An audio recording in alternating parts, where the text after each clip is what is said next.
Hey everyone, and welcome back to Sasquatch Theory. Today I have more Bigfoot emails that I'd like to read off, so let's get right into it. This Bigfoot email was submitted by Daniel, and he's from Australia. The title is Yowie, Orb, Black Panther, UFO Encounters. Hi Miguel, my name is Daniel. When I was 12, I'm 35 now, my friend Josh and I were waiting in Canberra, ACT, Australia, for his dad to get home just before dark, and I was urinating on a medium-sized set of bushes out the front of someone's house when I heard a deep, slow growl coming from the bushes. Then a big black panther came out growling, and I ran for my life past my friend, saying, "Run." When I was 31, I had been camping in my camper van up in the Brindabella Mountains by myself in a non-designated area because all of the campsites were full. Around 7:30 p.m. I had my awning set up and watching my TV outside facing the sliding door. The next thing I know, down the valley in thick scrub and trees, I heard a loud crunching. It sounded like footsteps coming up from the left to the right, breaking thick deadfall branches and sticks. Then I see yellow eyes. I get my extremely bright head torch on and I grab my K-bar knife and turn the light towards it. It ran so fast, 50 meters, stopped next to a tree. It was all of 5 feet tall, skinny, and it was a black hominid. It took off, then walked around my camper van, went back down to the valley, and broke a tree slowly over 10 seconds. All right, Daniel, thank you very much for submitting your story, and that definitely sounds like Yowie activity. They sound very similar to the North American Bigfoot, Sasquatch, and I think it's the same being or creatures, maybe just different races and tribes possibly, but they do the same stuff.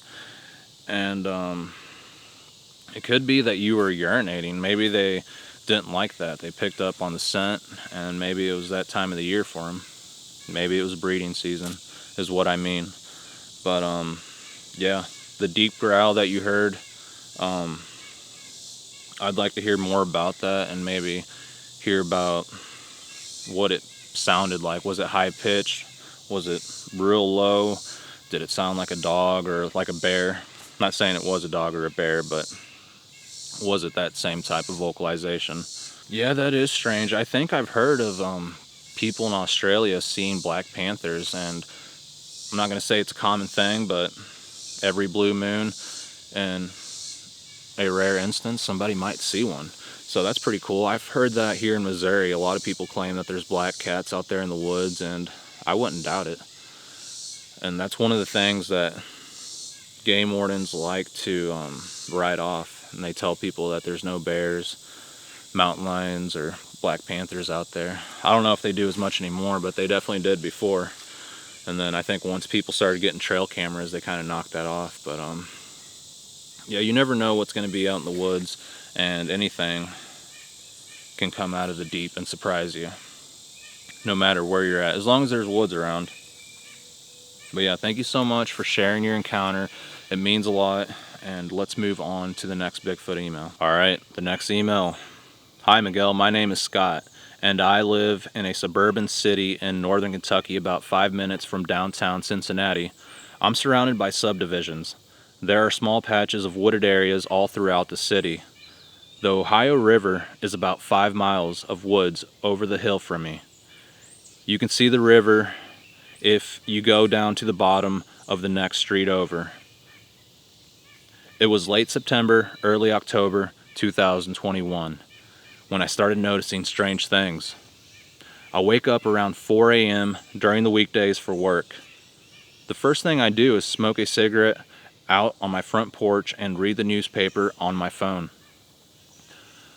About a week before, I started noticing helicopters flying around the area I live. They were loud and flew very low. I could feel the vibration in my chest. They were so low. I've had the same morning routine for 10 years, and I've never heard a helicopter at that time of the morning. This particular morning, I heard an owl hoot. I've never heard or noticed an owl in the 40 years I lived there at my house. The hoot seemed a little off. I remember thinking, that was weird. The next morning, I'm out there and I hear the owl hoot again, but this time, 2 other owls chime in. They all 3 sounded off. This time I remember laughing at it because it sounded so funny. I always thought owls lived alone and are very territorial. I was kind of thinking that was a little strange too. The deer population in my city is huge. They are almost like dogs. They are everywhere. They come up to our house at night and graze in the grass and are always out there that time of year. I started noticing the deer not being around. I didn't think too much of it. The third night, I'm on the porch and I hear a branch snap and the owls again. The snap was very loud. Out of nowhere, I hear the dogs throughout the neighborhood going completely berserk. I had never heard them act like that before. I kind of felt sorry for the owners because the barking was so loud and these dogs seemed uncontrollable. Once again, another strange thing. A couple of days go by with nothing out of the ordinary, except for helicopters flying low. But I wasn't thinking too much about the previous days. On the 5th morning of the sequence of events, the dogs went nuts again. The owls were back, and I heard what sounded like clicking noises behind my neighbor's house. I had never heard that sound before in my life. At work that day, I mentioned the things that had taken place to my coworker. Trying to be funny, he said, "It must be a Bigfoot." We laughed and got on with our day. The next morning when I realized there's something going on that's not normal, out of nowhere, I hear this perfect whistle across the street behind the woods of my neighbor's house. My first thought was, who would be whistling at 4 a.m. in the woods? This whistle was pristine, very loud. It was crisp and sounded perfect. I'm not going to lie, it scared the hell out of me. I've always been told not to respond or whistle back when you're in the woods. Yeah, I agree with that. The Canadian natives say the same thing, that if you whistle in the woods, it'll bring in evil spirits. I started looking into these strange occurrences, and everything I read and watched pointed towards something cryptic. I thought, there is no way. So of course my senses are heightened and I start paying attention to every noise that I hear throughout the next couple of weeks. But the thing is, it all stopped. Nothing. No more owls, tree breaks, dogs barking, no helicopters, and the deer are back. Absolutely nothing. After a week or two, I stopped thinking about what had happened and life was back to normal. Fast forward to March of this year, 2022. The helicopters are back, the deer disappeared again, the owls were back, the neighbors' dogs were going nuts, and I heard the clicking noises again. This went on for about a week. I started watching YouTube videos, which is how I found your channel. The whole time I'm thinking, there's no way it's one of these creatures. There's just no way. Yeah, I saw the date and I do apologize for that.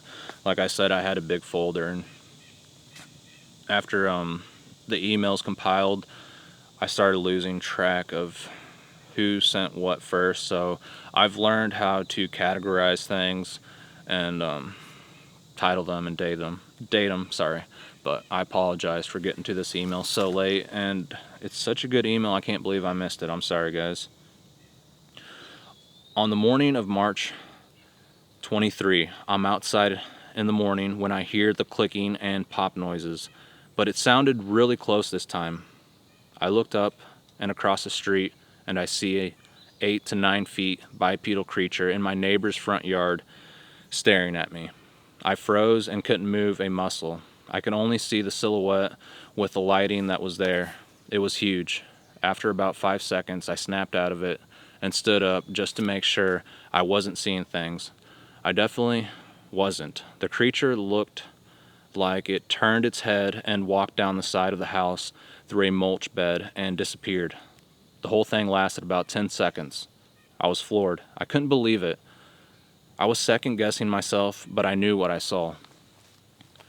Getting ready for work that morning was a blur. I parked my Jeep directly across from where it walked down the driveway. The sun was just coming up. I had to pump myself up just to get into my car. When I finally got out the door, I ran to my vehicle. I looked down to the area where it walked, and in the mulch bed there was freaking footprints. This blew my mind, just unbelievable. There was no way I was getting out to take a picture or to inspect it closer. When I got to work, I didn't say a word about it since I figured my coworker wouldn't believe me.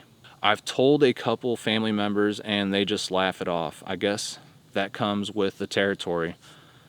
The footprints stayed visible in the mulch bed for about a week, but washed out when it rained. I'm kicking myself for not getting a closer look at them, but I was afraid if my neighbors saw me down there, they'd think I was nuts. They stay to themselves, and I didn't know how they'd react if they saw me rooting around in their yard. I wish I would have got it done, though. I had never given too much thought about Sasquatch or Dogman. The cryptid world just never crossed my mind, especially in a big city. Seeing is believing, and I know what I saw. For all I know, this has been happening every year since I've lived here and probably for thousands of years before.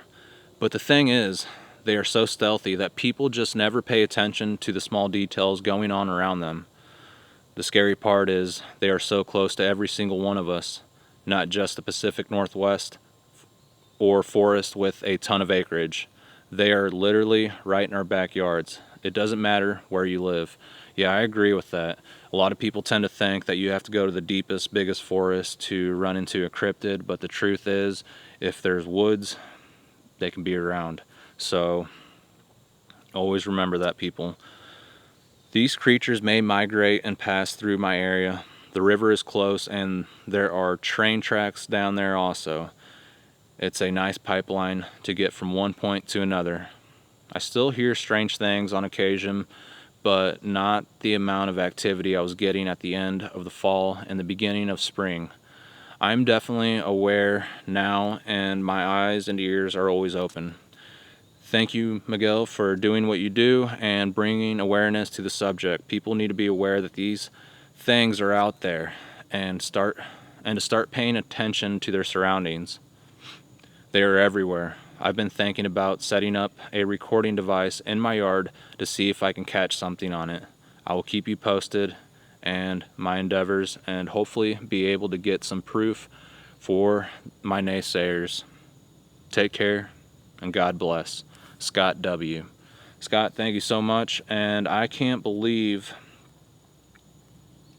I missed this one. I must have just saved it just because when I go on trips, sometimes people email me and I'm out in the middle of nowhere or just, filming, and sometimes I just save it to my folder and I forget about things, guys.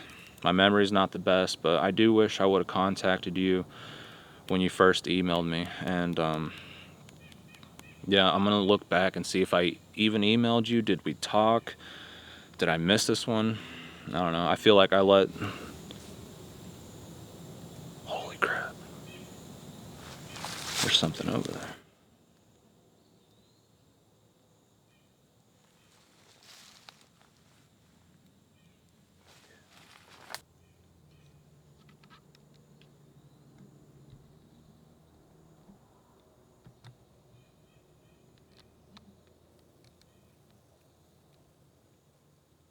Yeah, that was strange. I was talking and it sounded like something was thrashing around over there coming this way. So maybe they're in here and I made them angry. It's hard to say, but I was being kind of loud. This is the time of year that they're in here, and that's usually where they come from, up that drainage, out from that creek bottom and up this ridge. That was kind of cool, guys. And that's why I'm out here reading these stories. Like, I got the camera recording, and yeah, hopefully something happens. That was pretty cool. But But yeah, I apologize, guys, and I feel like I let you guys down sometimes when I miss things like that, but I'm not perfect, and things do slip through the cracks, and I apologize. When I do go back in there, I'm going to contact Scott for sure and see if he even wants to talk, but I wouldn't blame him. I wouldn't blame him if he didn't. It's been so long, but I'm glad I finally got his email read out, and I hope you guys understand. But yeah, Scott, if I do contact you and we do talk, I'd like to know more about what you saw, the features that you could see, and just any detail that I can get out of the story. But I agree that these things are everywhere, and you nailed it on the head with that. When they are around, they do owl call, and a lot of times you can't tell the difference. They sound like real owls, so it's really hard to tell. The only way you can tell the difference is when you start hearing wood knocks, limbs breaking, and things like that, and you did experience that type of stuff. The whistle was unusual, especially at 4 in the morning. No one's going to be whistling at that time, and I think you went out there, they noticed your presence, and one threw out a whistle to warn the rest of the clan. That's the only thing I can think of. Or they were just trying to get your attention, trying to freak you out. They are tricksters, so they will do stuff like that. But yeah, thank you so much, and it was a pleasure reading your story. I was able to fly through it. You wrote it out very well, and I do appreciate that. Thank you so much. Yeah, I'm not sure if that was a deer or a Sasquatch. I'm going to say that was a deer because a couple of weeks ago, or maybe a month ago, earlier in the summer, I was reading off emails out here, and I look up and there was a buck standing right there looking at me, and he blew and ran off. But yeah, it seems like the deer will come and check you out if you're being noisy in the woods. I've noticed that before because up the road a couple years back there was some squatters, and they were living on some property up the road, and the boyfriend and girlfriend were arguing back and forth, and it sounded like someone cheated on someone, and they were yelling and screaming, and I was already walking up the road. I wasn't trying to be nosy. I was just like, oh, I'm not going to walk up this county road because I don't want to run into that, and there's like forest in between us, but I can hear them. They're right there. They're not supposed to be there, but that's where they were. But anyways, I was looking, trying to see what the heck was going on. I was being a little nosy, I'm not gonna lie, but I was on my land, and I look over and there's like a little buck. He's doing the same thing that I'm doing, like he's trying to see what's going on, and I found that to be very unusual. I'm like, man, these animals are very smart, extremely smart. Another time I can't remember if I was deer hunting. I think I was deer hunting, and I saw this turkey, and the turkey was feeding.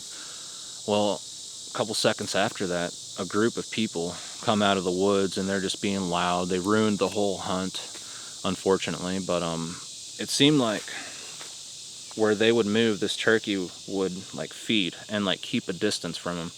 The turkey was calm. It was just like scratching and pecking and eating, but like the closer they got, the further the turkey got, and they never knew there was a turkey around them. The turkey knew that, but he was smart enough to just like keep that distance and keep that going. And that's kind of what Sasquatch do. Like as you move through the woods, they're moving around you, so like you can't see them, but they're keeping that distance and constantly like checking you out. And it may be downwind, I don't know, but animals have amazing senses, and there's a lot of things that people don't understand about them even to this day. There's still biologists trying to understand deer and like why they do what they do still to this day. Okay, so if we haven't figured out deer and turkey,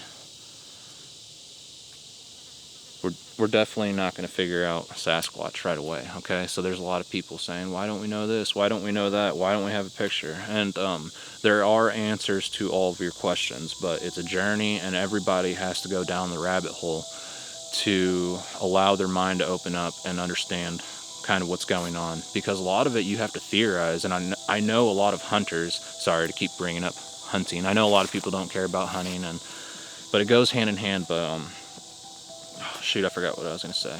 But yeah, I know a lot of hunters will theorize what a certain buck is doing, and they go out there to a certain tree or a certain spot and set up, and they have an encounter with that animal. And that's how it works in the Sasquatch world. You're kind of putting together all these clues with trail cam photos, audio, things that you've seen animals do in the area as far as like game trails, and you're putting together all the pieces of the puzzle to put yourself in the moment to have an encounter with the creature. And yeah, that's exactly how it works when you're looking for Bigfoot. And that's why I always talk about hunting or fishing, camping, because it goes hand in hand with looking for Sasquatch. Those are all things you do if you're trying to pursue these creatures. You kind of have to think about their habits and food sources, where the water is, and you can accurately predict sometimes where these creatures are going to be. Okay, so that's where I was getting at with the hunter's understanding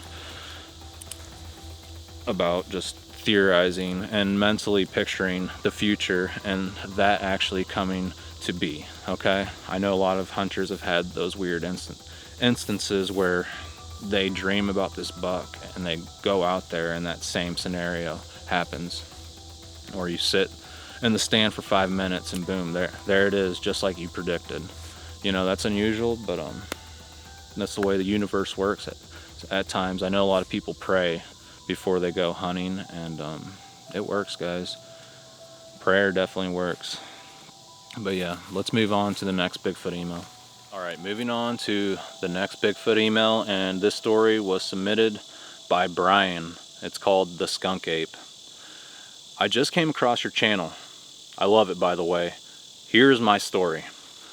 I grew up in Winter Beach, Florida, just north of Vero Beach on the Atlantic side of southern Florida. When I moved there, our home was one of only 2 houses on our block, with just a few homes and ranches scattered about 4 miles around. The oldest human remains have been found literally 1 mile from my backyard. Google Vero Man, V-E-R-O man. I spent my days in the woods and canoeing drainage ditches, biking, camping, and just an outdoor life. It was after a hard rain that I smelled something strong, a smell I had never encountered before. My window was open with a screen, as it always was at night in Florida. It was in November, so it was cooler. It smelled like a dead animal mixed with skunk spray. I heard something rustle outside of the window and turned my attention out the window. I could see nothing, but then it howled at me. I have never heard anything remotely similar to the guttural screams and screeches that night.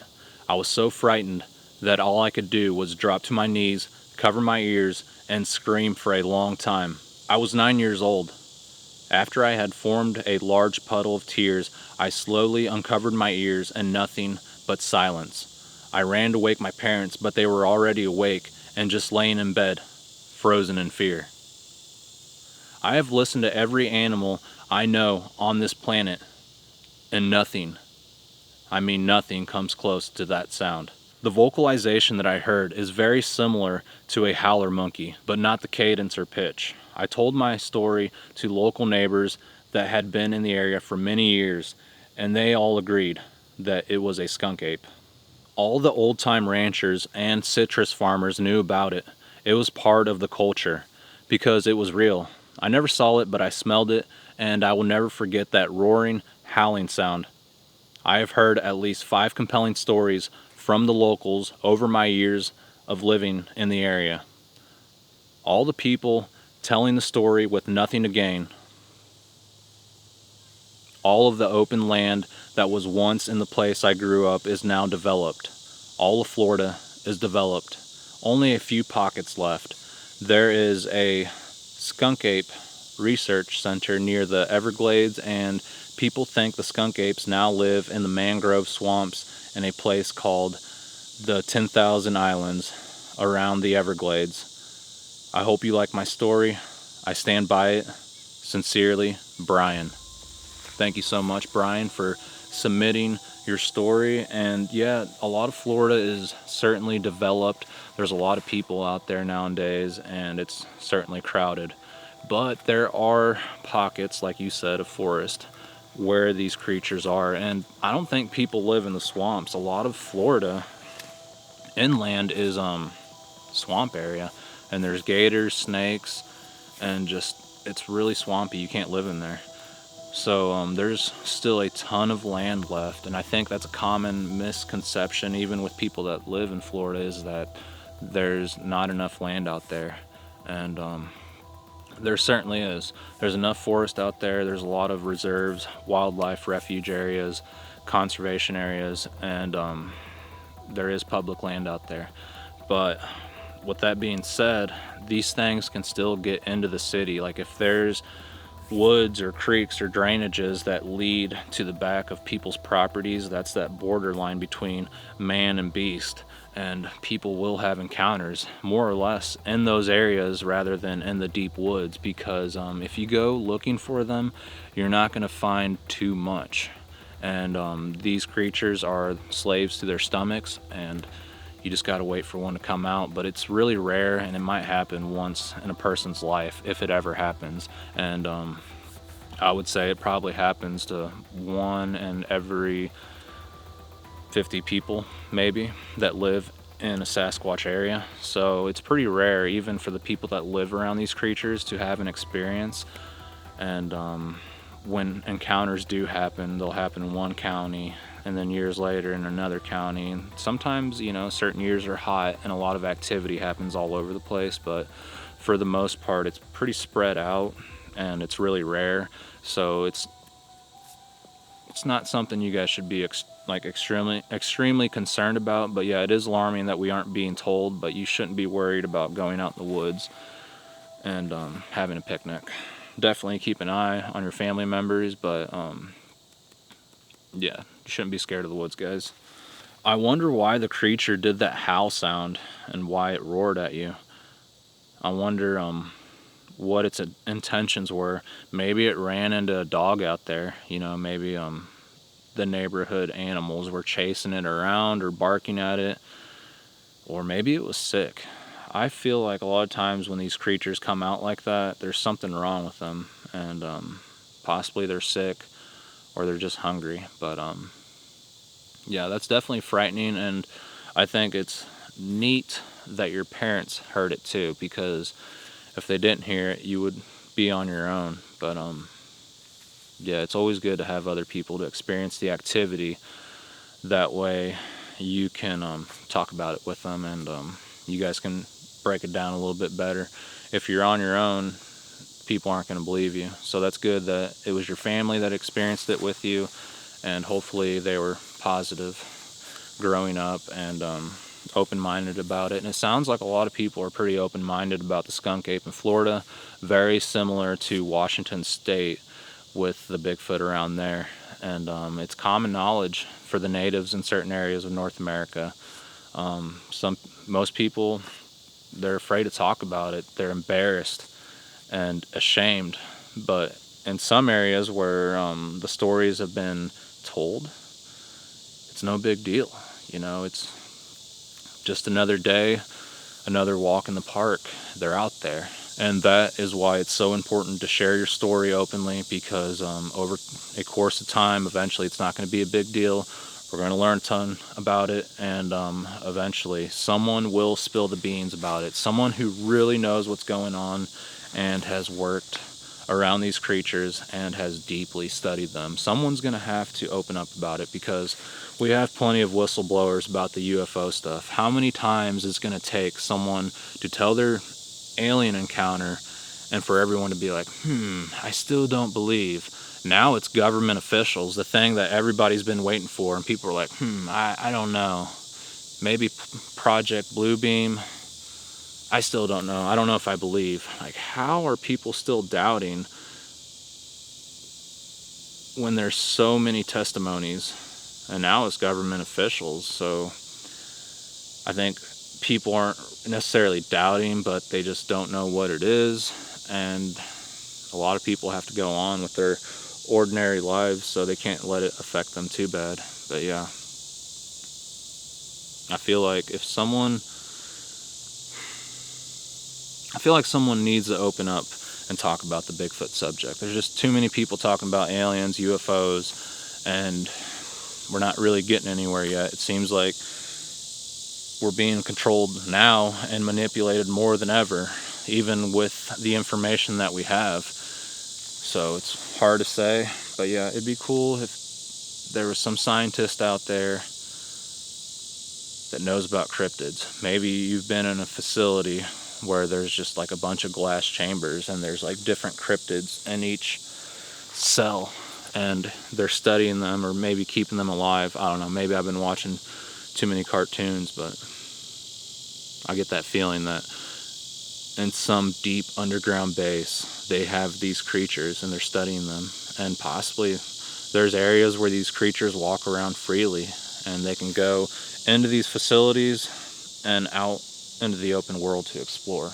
Because I've heard stories where the ground just opens up, like huge, large amounts of area or ground just like opens, like the whole ground opens, and that's pretty weird. A lot of that's connected to UFO whistleblowers, but I wonder if the Sasquatch come in and out of these openings that we have that lead into these underground tunnels and facilities. The Hive is real, people. Have you guys ever watched Resident Evil and that underground base? That stuff's real. I believe, we have similar bases like that are even more high-tech than what we've seen on Resident Evil, but that was a good illustration or demonstration of what's going on underneath our noses and underneath our feet. But yeah, moving on to the next Bigfoot email.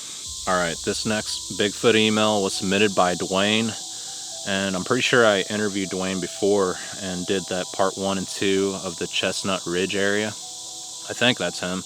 Pretty sure it is. And if it is, this story is going to be very well written, very well put together, and Dwayne's a very intelligent man, and I love his compassion on the Sasquatch topic.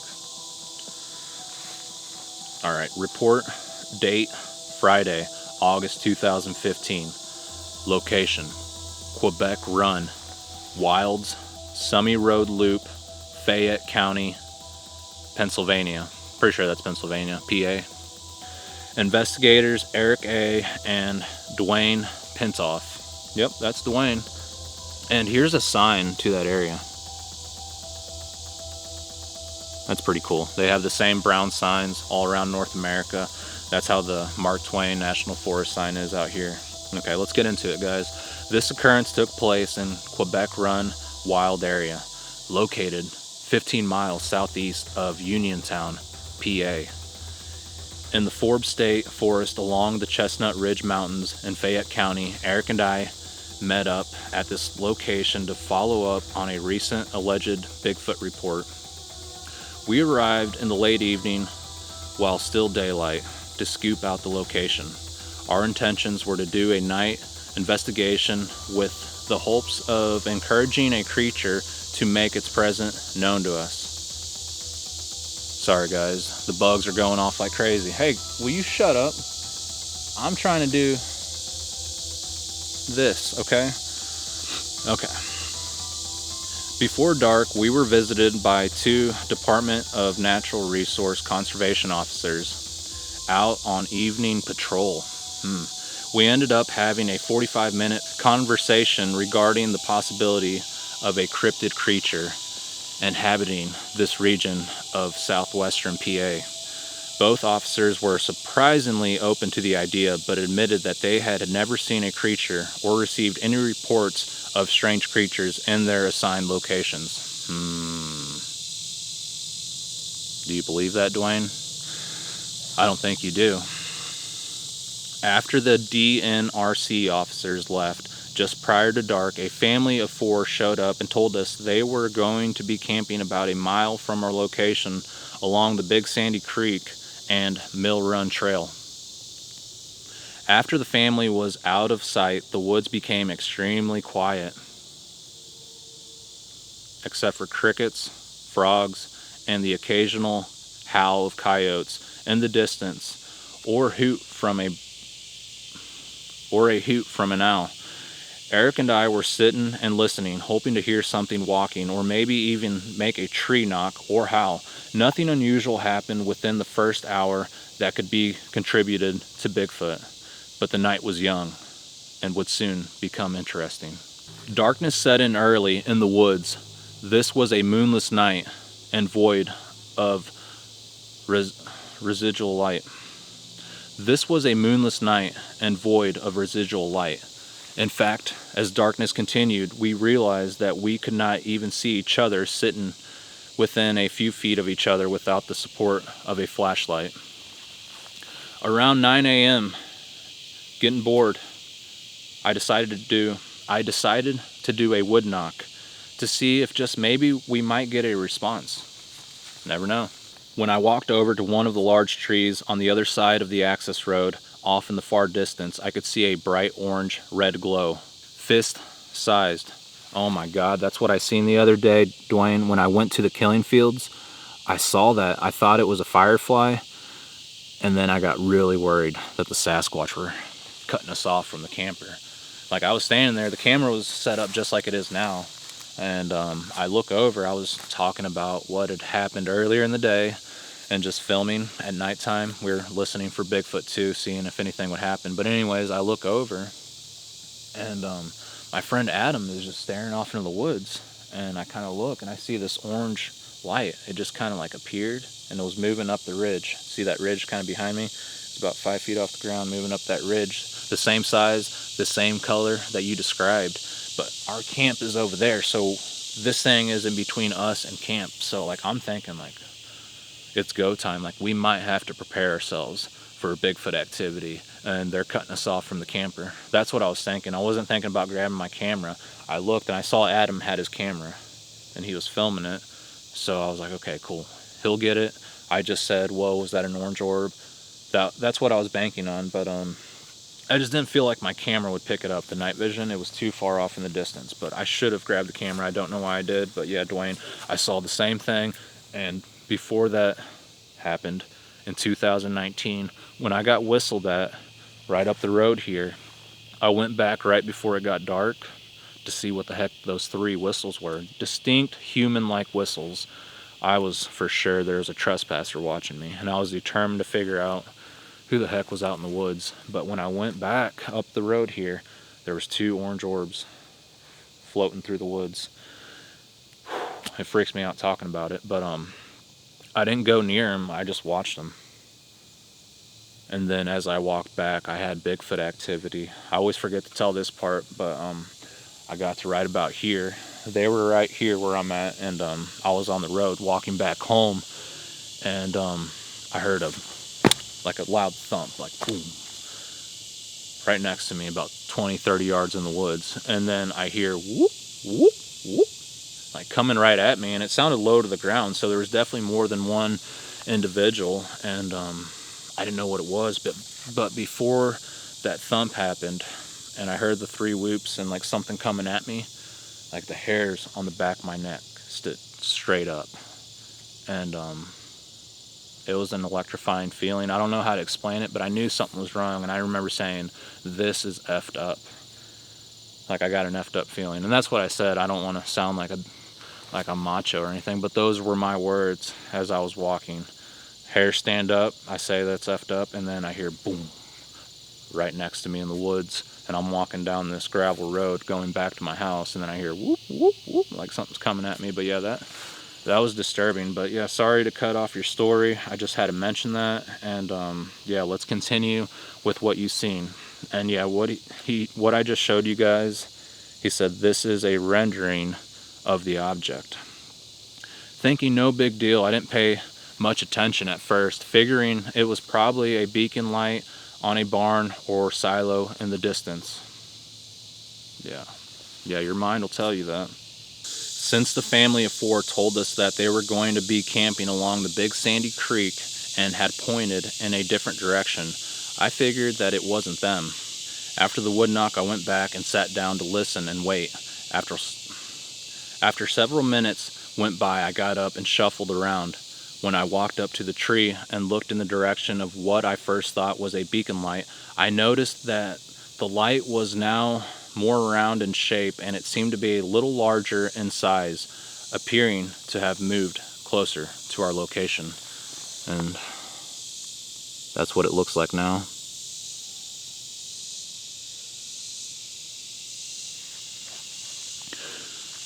When I told Eric what I was looking at, he said that it was probably a campfire from someone camping on another ridge. I didn't agree, but again, disregarded whatever it was. Another couple of minutes, when I looked back in the direction of where I had seen the orange object, the object was gone. However, I immediately spotted a maize yellow colored beam of light about what I figured to be 100 yards or more ahead of us to the left, under a canopy of hemlock trees. And he drew, or he's got a photo there for the yellow object, which is strange.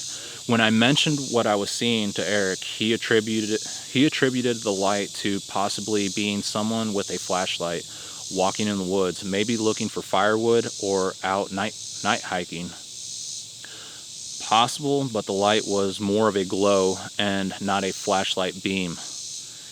Eric said they could be using a glow stick.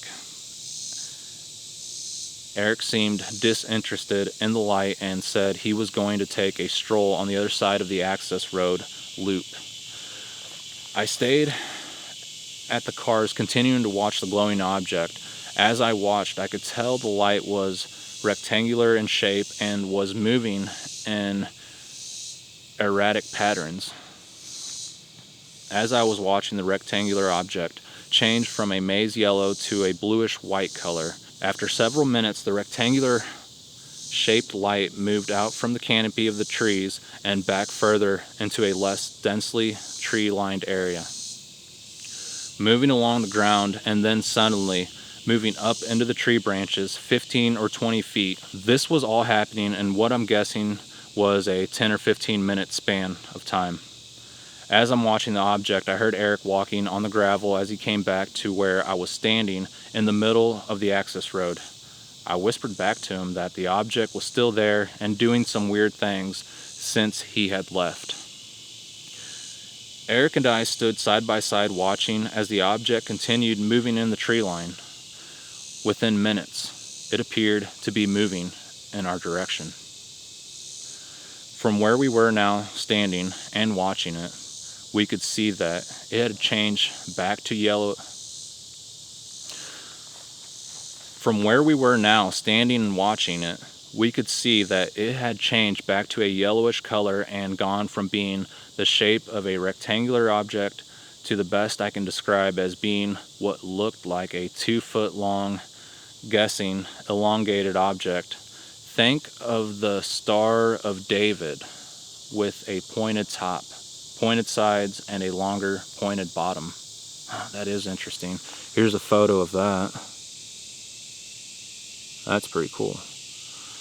Looks like the cross that Jesus was crucified on, from what I can see, but yeah, that is interesting. As it moved close to where we were standing, we could see that it was glowing, pulsating. Think lava lamp of the 70s. And the colors were changing from orange yellowish to white yellowish.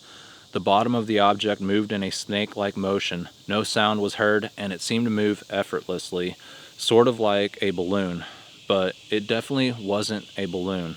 As we watched it continue to move closer, Eric decided to shine his military-grade flashlight on the object to see what it would do. So that's what they were doing there. They flashed the light on the glowing yellow object. Rendering showing portal open in midair as Eric shined the light on the object. That is weird. Look at that. It's like there's a doorway. Could you see like land on the other side? That is interesting. I remember you talking about that, but this gives me a much better view of what you were looking at. Okay. At the exact moment Eric's beam of light lit up the object, A translucent, bluish, white, clear vortex or portal appeared in midair in the darkness. The floating object glided into this opening. Then the door/portal quickly closed, leaving a sparkling of electricity charged particles falling to the ground. We were left standing in the black darkness again, saying, "What the heck was that?" We stood in the road for several minutes as I recalled to Eric how the object had moved under the hemlock canopy, then into the tree line where he saw it when he returned from his walk. We stood watching the woods, hoping that the object would reappear. After 10 or 15 minutes, we sat back down, recalling what we had just witnessed. Me being the curious, I want to get closer to it type, talked Eric into walking with me over to the hemlock canopy so that we could see if the illuminated object left any clues behind. No burn marks or anything unusual was found around the trees. We stood there for about 30 minutes or so and then decided to walk back to the cars. Once back at the cars, we settled down and decided to return our attention to Bigfoot. After a few minutes, I decided to try another wood knock. So I got up to walk over to the original tree where it all started, and far off in the distance, in the same direction as before, I saw what looked like the red-orange glow again. And there's another photo.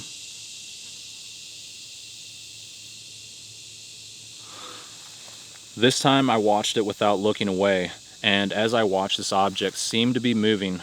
There was no wind that night, and the object was becoming larger. I told Eric, "It's back, and it's coming this way again." As I'm watching the object, I told Eric he needed to be checking out. Eric walked over where I was standing, and together we watched it as it approached us. We could see it moving along until it came to about what we guessed to be 100 yards or so in front of us. It was dark, sunset orange-red, and looked to be the size of a bowling ball or basketball at that distance. Instead of going left toward the hemlocks, as I believed it did the first time, this time it took a 90-degree turn to our right and slowly ascended a rock-covered hillside, following the terrain. We watched as it glided along the ground, then disappeared out of sight.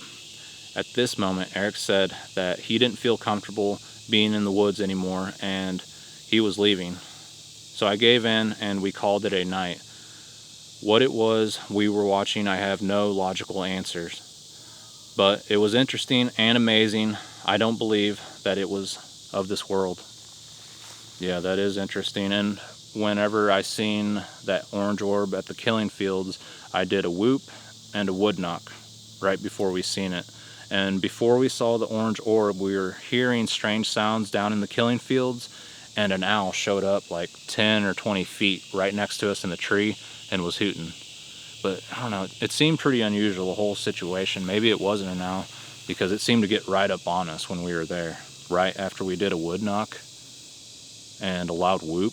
Why would an owl fly up to that? But I don't know, maybe it could have been, but the orb scenario was pretty weird, and I think it's Bigfoot. I don't know what you think, Dwayne. I remember talking to you about it, but it's been a while. So what do you think it is? Let me know down in the comments. What do you guys think it is? Let us know down in the comments below. Do you think it's Bigfoot? Do you think it's something manipulating matter and shape-shifting possibly? Do you think it's artificial intelligence? It's definitely intelligent. The orbs seem to be intelligent. They're alive and they observe people, and they will follow you through the woods and see what you're doing. Yeah, that's my stomach growling. It's 12:11. Oh my gosh, it's lunchtime. Regrettably, neither Eric nor I thought to grab a camera or IR camera to try and record the object. For one thing, because of the extreme darkness and believed distance between us and the object, I didn't think that it would be recordable. That's what I thought too. Also, when things did start happening, I was too mesmerized by what I was watching to think about a camera. Same here. Also, I never expected things to progress where they did or the object to move as close to us as it did. Over the past years, I have returned to this area for several daylight and night investigations. Unfortunately, none of the outings produced any further evidence of the 2015 event. Other researchers who I've spoken with have seen similar illuminated objects in the woods, but no one has witnessed a portal opening in midair while discussing the event with Stan Gordon, local UFO researcher / historian. He told me that he had received at least half of a dozen reports of people seeing similar objects across Pennsylvania at that time. I'm wondering if this was extraterrestrial or military related. It's a mystery anomaly for sure. Dwayne, I know it does seem like UFO activity or maybe like government involvement, but I can assure you that the Native Americans have seen these strange lights before we had technology. But there is the whole time traveler thing, and people say the aliens are us from the future, so things get confusing the more you look into the rabbit hole, guys. So keep everything in mind and always be sure to research every topic, whether it's Mothman, the ancient Egyptian culture, government conspiracies, UFOs, and weird paranormal activity. Study everything and compare it, guys, because there's a lot of similar activity happening in each department, okay? Which is alarming, confusing, and it's hard to say. I always preach and talk about that the orbs are the origin of all of this activity, whether it's cryptids, UFOs, or paranormal activity, and it always starts with the orb. So keep that in mind, guys. And we've talked about beings of light. It mentions it in the Bible. Many cultures talk about these beings of light, so we have to keep in mind and make sure that there's nothing deceptive going on, because there certainly is, right? There's a lot of deception in today's world, and there seems to be a new awakening happening, and certain people, a large amount of people aren't waking up, and a certain group of people are, but it seems like a majority of the people aren't wanting to wake up, and if they do hear this information, they just brush it off like it's nothing. But the truth is, people should be listening to these stories, because it could be you in that person's shoe in the near future. But yeah, Dwayne, that was an awesome email, and I'm glad you contacted me to further explain the orb scenario. I think this bug spray is starting to wear off. The mosquitoes are starting to eat me up, but the sun is also starting to beam down, and it's been raining lately, so it's been a breeding ground for mosquitoes. And the woods has been nasty to me this year. Every time I go into the woods, I'm not kidding, I run into like a snake, and I get bit like crazy. I don't know, I guess in 2019 I didn't care whenever I was doing a lot of research, but I still get out there, guys. It's just a pain in the butt. For some reason, I'm getting bit up more this year and encountering more creatures that I don't really care to encounter. That is strange that the light you saw when you guys hit it with the light, you claim that you saw a portal. And maybe to help you better understand that, Dwayne, is in the Bermuda Triangle, there were pilots that said they could see like an opening in the sky. You know, it got really foggy, things went haywire, and then when they broke through the fog, or when they were in the midst of the fog, I don't know, but they saw an opening, and they said they could see like another world inside that opening, like a whole different world. It looked like ours, but there was something different going on the other side, and I suspect this is the same activity. It can happen down in the water, in the air, in the woods, and in your house. But yeah, that's pretty strange, Dwayne. And do you ever wonder why you seen that? Like, is there a spiritual message behind it? Like something was going to happen in your life, or maybe you were picked and chosen to see that object because of the person you are, the personality that you have. I don't know. Or maybe you've been asking, I want to see this, you know. And a lot of times when you ask the universe, you know, it gives it to you. And you'll find that in ancient texts: ask and you shall receive, knock and the door will be open. It's true, guys. The Matrix is real. I know a lot of you guys have had instances where you think of something and it happens. Or you think of, oh, Mary hasn't called me in 2 years. Ring, Mary's on the phone. Isn't that weird how that works? Has anyone ever thought about that? I do. I think about it all the time, and it happens a lot. I think the more I think about it, the more it happens. But yeah, Dwayne, I want to say thank you so much for coming on this channel. But yeah, Dwayne, I want to say thank you so much for coming on the show and talking about your encounter. I'm probably a pain in the butt to deal with, and I appreciate you for putting up with me. And when we talked, I knew this is going to be an awesome interview. He's really got his thoughts collected, and he knows what he's talking about, and he believes what he says, and not just what you're putting out there. You've actually seen this stuff, you've experienced it, and it touched your life, it changed you, and you want to look for answers. And I saw that. I noticed that you weren't just trying to get on the show to promote some YouTube channel that you got, or I don't know. You actually wanted to share your story, and like, I want to tell you guys, Dwayne like wrote a lot of information. He sent me a lot of stuff, and he didn't hide anything. He really worked with me, and he was super kind. I really appreciate meeting Dwayne, and I remember our conversation. I remember everything about what he told me, and it definitely made an impact on my life. So thank you, Dwayne. And it's good to know that there's diehard researchers out there that don't care what other people think, and they want to go out in the woods and get answers despite getting bit by a copperhead or mosquitoes. So it's awesome. It's just so cool knowing that there's people out there that have believed in this before there was a lot of TV shows, before there was Sasquatch theory, and just before a lot of people even knew that these creatures existed. So just know, people that are just now getting into this, that there's a whole underground world of Bigfoot, and there's been a lot of work done in the past. For many years, just the public is not aware of it, and it's never brought to the public's attention. If it is, it's to scrutinize the person that's trying to show the piece of evidence that they have. It's always fake, right, guys? But yeah, let's move on to the next Bigfoot email and wrap up this video. I know it's a long one, but I need to get these emails read off, and I know a lot of people are wondering what the heck. Just like that story earlier from 2022. I feel terrible about that, but let's move on, guys. What can you do, right?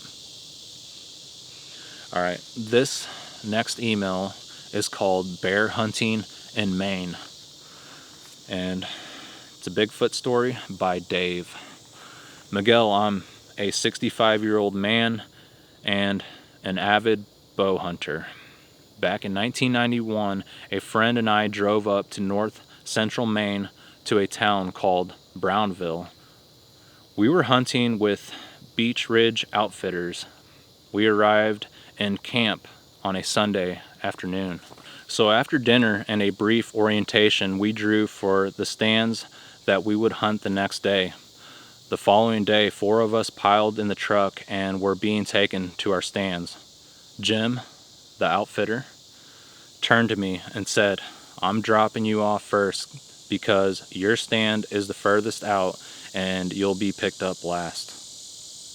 Boy, he wasn't kidding. My stand was 10 miles off the hard road up on paper mill logging roads. Once we reached the stand location, Jim grabbed a bucket of bait, and I followed him through some felled trees, then into a dense hemlock forest to the stand about 100 yards from the logging road. Jim dumped the bait as I climbed into the stand. He gave me a thumbs up, and off he went. The woods was very quiet and uneventful, except for a pine marten or two. Now it's approximately an hour or so before dark, and I had started hearing something moving around me. The woods was so thick I couldn't see anything.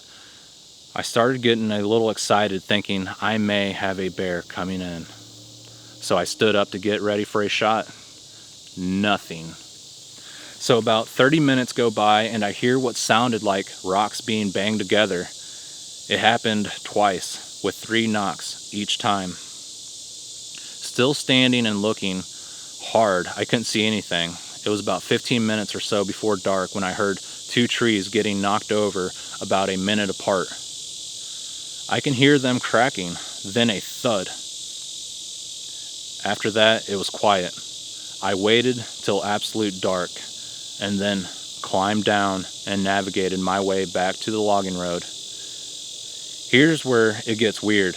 I started hearing kids playing, like if they were in a schoolyard or playground, and this went on for about 30 minutes. I can remember thinking, this is some strange stuff. Then it stopped and I was picked about 9 p.m. and I told Jim what I experienced.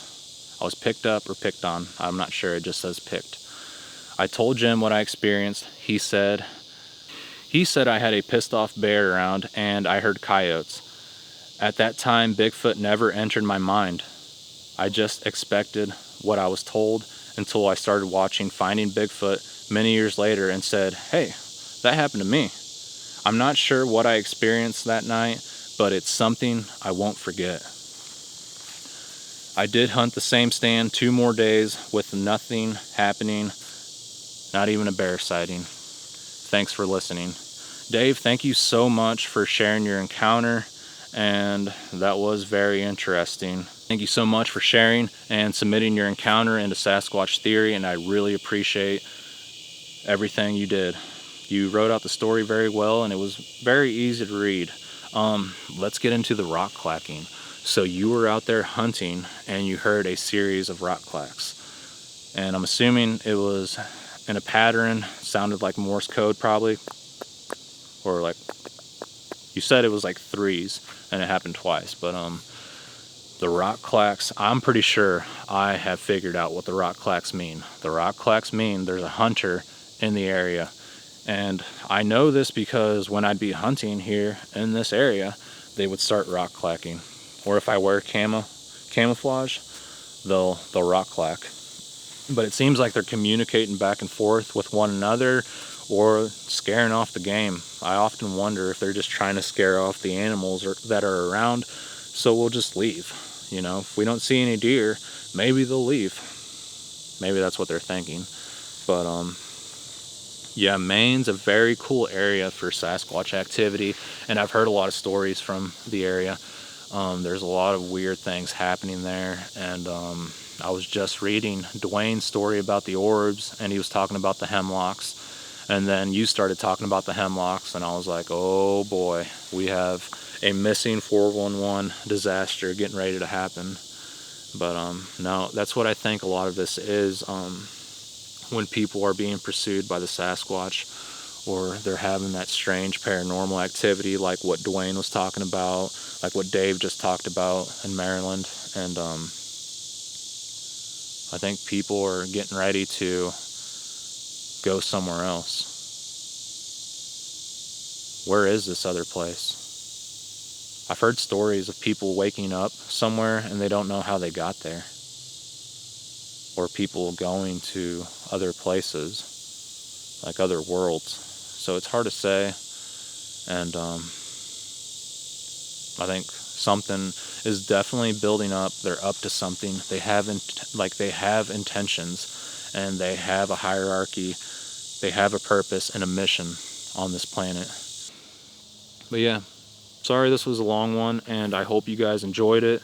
I'm gonna go and edit this video now. It should take a few hours. I'll have it done by the end of the day. But I appreciate everyone for following the channel, everyone for being so positive and kind, and yeah, you guys are my people, and I always look forward to seeing everybody in the comments. There's just so many people out there, and I just want to say thank you. Thank you so much, and you guys are my best friends. I don't have friends around here, and you guys are all that I got. So thank you so much. Thank you for everyone for listening to these stories, and to the people that submitted their Bigfoot encounters. If you guys can, please like and subscribe. hit the like button, comment down below, and if you can, purchase some merchandise in my spread shop. Thank you everyone for your support, and if there's anything I can do for you guys, let me know down in the comments below. I went to the killing fields and filmed a lot of stuff for all the people that donated and helped support the channel.